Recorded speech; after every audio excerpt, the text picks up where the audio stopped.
وضو کا بیان. نیند سے جاگ کر پہلے ہاتھ دھوئیں. صبح جب پہلے آپ واش روم میں پہنچے تو ہاتھ دھوئیں.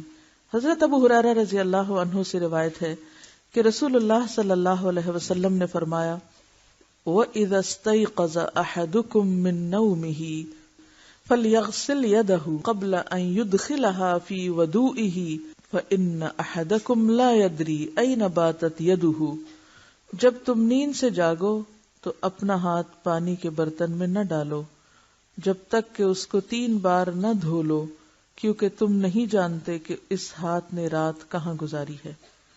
مطلب یہ ہے کہ نیند سے جاگ کر ہاتھ پہنچوں تک 3 بار دھو کر پھر انہیں پانی کے برتن میں ڈالنا چاہیے. ہو سکتا ہے رات کو ہاتھ بدن کے کسی حصے کو لگ کر پلید ہو گئے ہوں. اب تو خیر ٹیپ کا طریقہ ہے، لیکن اس سے پہلے لوگوں کے پاس مگ بھی نہیں ہوتے تھے اور لوٹوں کا بھی اس طرح رواج نہیں تھا. تو عموماً کیا ہوتا تھا، برتن کے اندر سے، جیسے اب بھی دیہات میں بعض اوقات برتن کے اندر سے ہاتھ ڈال کے لب سے پانی ڈال کے وضو کیا جاتا ہے. نیند سے جاگ کر 3 بار ناک جھاڑیں. اب یہ بھی سنت ہے. بعض لوگ کو دیکھا گیا وہ صرف پانی ڈال لیتے ہیں تو جھاڑتے نہیں ناک کو.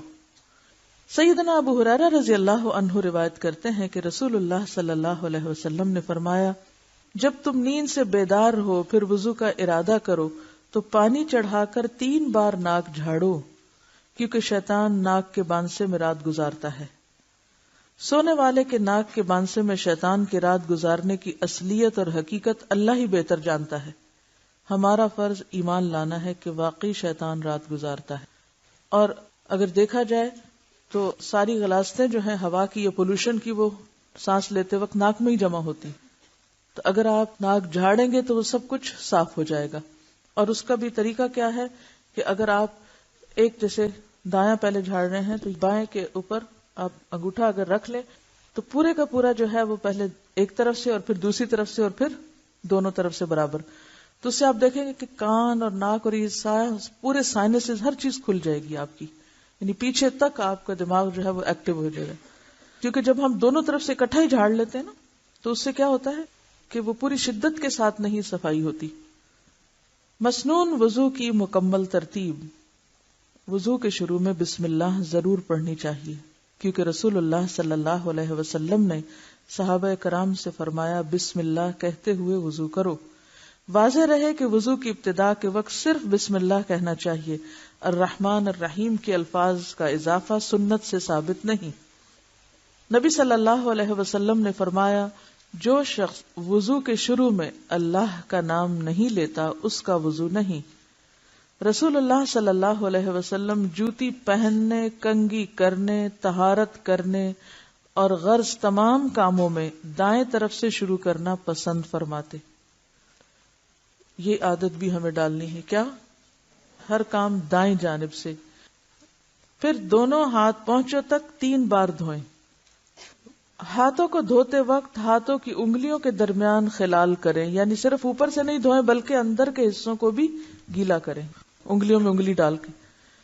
پھر ایک چلو لے کر آدھے سے کلی کریں اور آدھا ناک میں ڈالیں اور ناک کو بائیں ہاتھ سے جھاڑیں.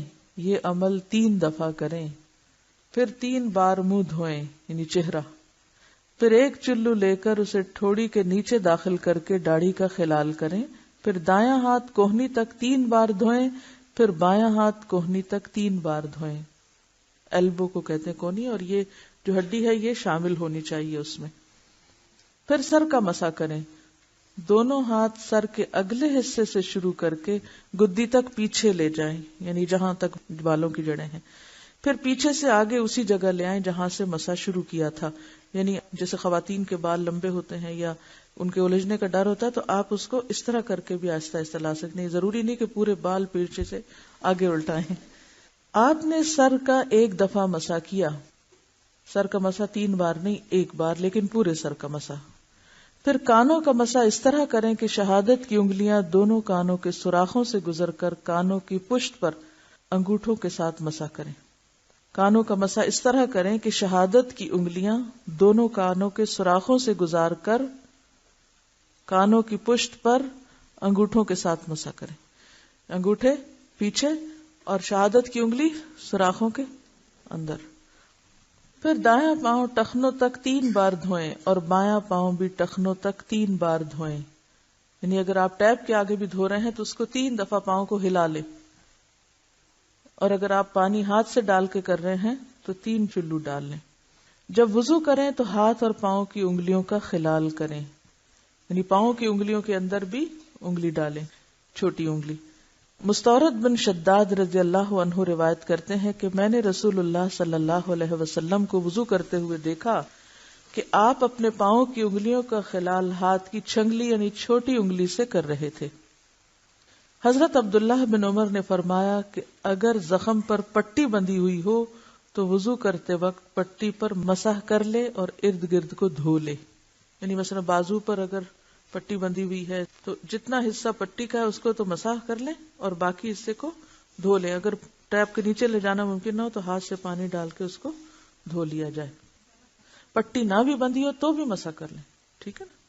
اس میں آپ دیکھیے جو فرق آپ کو لگا ہوگا کہ ایک ہی چلو سے آدھے میں کلی اور آدھا ناک میں پانی ڈالنا، اتنا پانی کو بچایا گیا ہے. کلی اور ناک میں پانی ڈالنے کے لیے الگ الگ پانی لینے کا ذکر جس حدیث میں ہے اسے امام ابو داؤد، امام نووی اور حافظ ابن حجر نے ضعیف کہا ہے. امام نووی اور امام ابن قیم رحمۃ اللہ علیہ فرماتے ہیں کہ رسول اللہ صلی اللہ علیہ وسلم کے وضو کا طریقہ چلو سے آدھا پانی منہ میں اور آدھا ناک میں ڈالنا ہے، یعنی یہ افضل طریقہ ہے. اور دوسری روایت جو ہے وہ ضعیف ہے. ٹھیک ہے. یعنی ایک چلو سے آدھا کلی اور آدھا ناک میں ڈالنا جو ہے یہ حدیث زیادہ صحیح ہے، اور جو دوسری حدیث ہے جس میں الگ الگ کرنا ہے وہ ضعیف روایت ہے. ایک بات جس کا مجھے سخت خوف اور خطرہ محسوس ہو رہا ہے وہ یہ کہ آپ آج سے گھر میں مفتی بن جائیں گے اور جا کے سب کے وضو غلط قرار دیں گے. کیا ایسا ہی کریں گے؟ لیکن مجھے ڈر کیوں لگ رہا ہے آپ ایسے کریں گے؟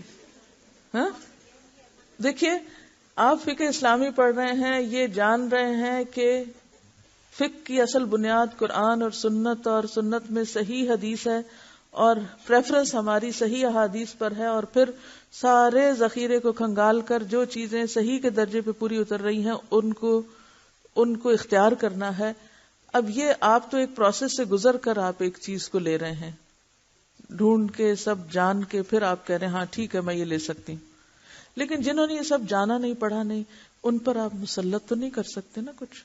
ہاں بتا سکتے ہیں، اور بتانے کے لیے آپ کتاب پھر سامنے رکھیے، زبانی باتیں نہیں کیجیے اور لوگوں کے وضو غلط قرار نہیں دیجیے. اس سے بھی بچیے کہ آپ غلط وضو کر رہی ہیں.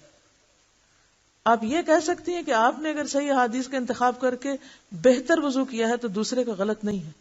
ٹھیک ہے. بجائے اس کے کہ وہ نماز پڑھتا رہے، ایسا نہ ہو کہ آپ کا طرز عمل اس کو نماز سے ہی بھگا دے. یہ زیادہ اہم نقطہ ہے سیکھنے کا بنسبت افضل اور بہترین چیزیں سیکھنے کے. اور ایسے لوگوں کو بھی آرام سے بتا سکتے ہیں جو خود سننے کے سمجھنے کے طلبگار ہوں اور بس بلا وجہ کسی کے بھی پیچھے نہیں. اب دیکھیے کہ میں نے یہ کتاب آپ کے سامنے کیوں رکھی، تاکہ دلائل آپ کے سامنے ہوں، اور اگر آپ کو میں دلائل کے بغیر خود اپنے حکم کے طور پہ سناتی تو شاید آپ کے لیے بھی قبول کرنا آسان نہ ہوتا. چلیے آگے چلتے ہیں. رسول اللہ صلی اللہ علیہ وسلم نے فرمایا کانوں کا تعلق سر سے ہے، یعنی سر کا مسح جو قرآن میں آتا ہے نا فَامْسَحُوا بِرُؤُوسِكُمْ، تو کان بھی سر کا حصہ ہے. یعنی اگر کوئی پوچھے کہ دلیل کیا ہے تو اس میں آپ صلی اللہ علیہ وسلم نے یہی دلیل دی ہے کہ کان سر کا حصہ ہے، یعنی کانوں کا تعلق سر سے ہے. اسے ابن جوزی وغیرہ نے صحیح کہا ہے اس حدیث کو. اس کا مطلب یہ ہے کہ کانوں کے لیے نئے پانی کی ضرورت نہیں، یعنی مسح کرتے وقت وہ سر ہی کے مسح میں شامل ہے. کانوں کے مسح کے لیے نئے پانی لینے والی روایت کو حافظ ابن حجر نے شاذ کہا ہے. شاذ کیا ہوتا ہے؟ ان یوزول، انوکھی رائے جو جمہور سے ہٹ کر.